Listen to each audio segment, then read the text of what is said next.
بسم اللہ الرحمن الرحیم۔ عزیز طالبات، آج کا موضوع ہے خواجہ حیدر علی آتش۔ کل ہم نے اس کی غزل کے 6 اشعار پڑھے تھے اور ان کی تشریح بھی ہو چکی۔ آج اور 3 اشعار گئے تھے، انہیں کی طرف آج ہماری توجہ مبذول ہوگی۔ پہلے میں ان اشعار کو پڑھوں گا۔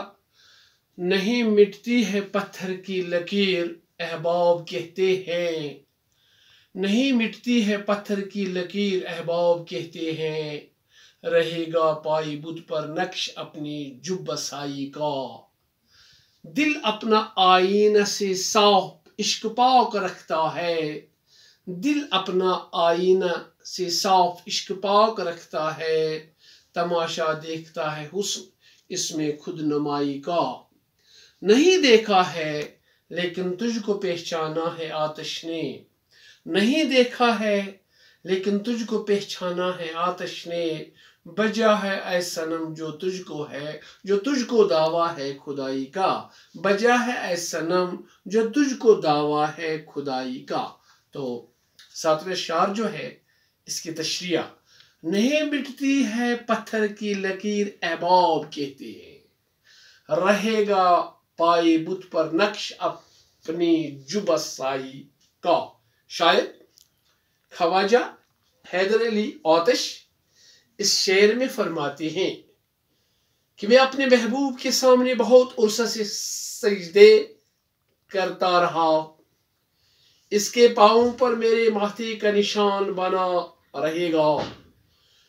جس کی پتھر کی لکیر مٹی نہیں ہے، اسی طرح جس طرح پتھر کی لکیر مٹتی نہیں ہے، اسی طرح میں نے اپنے پتھر دل محبوب کے پاؤں پر اپنی التجا منوانے کے لیے اپنا ماتھا گھسایا، اور میرے ماتھے پر میرے محبوب کے پاؤں کا نشان ہمیشہ بنا رہے گا۔ یہاں شاعر نے محبوب کو بت سے تشبیہ دی ہے، اور وہ بھی پتھر کے بنے ہوئے بت سے۔ 8واں شعر ہے۔ دل اپنا آئینہ سے صاف عشق پاک رکھتا ہے۔ دل اپنا آئینہ سے صاف عشق پاک رکھتا ہے۔ تماشا دیکھتا ہے حسن اس میں خود نمائی کا۔ شاعر خواجہ حیدر علی آتش صاحب اس شعر میں فرماتے ہیں کہ میرا دل آئینے کی طرف صاف اور پاک ہے، اور میں اپنے اس صاف دل میں پاک عشق رکھتا ہوں۔ میرے اس آئینہ جیسے پاک و صاف دل میں محبوب اپنی خود نمائی کا تماشا دیکھتا ہے، یعنی محبوب کو میری پاک و صاف عشق سے بھرے دل کی کوئی قدر نہیں ہے۔ وہ تو ہر حال میں غرور اور خود نمائی کا مظاہرہ کرتا ہے۔ آخری شعر ہے۔ نہیں دیکھا ہے لیکن تجھ کو پہچانا ہے آتش نے۔ بجا ہے اے صنم جو تجھ کو دعویٰ ہے خدائی کا۔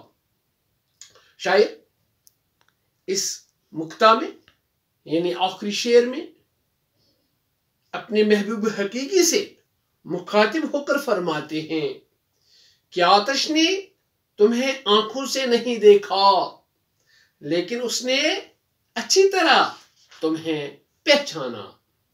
تم میں جو خوبیاں اور خصوصیات ہیں انہیں دیکھ کر آتش اس بات کو تسلیم کرتے ہیں کہ محبوب حقیقی کا مالک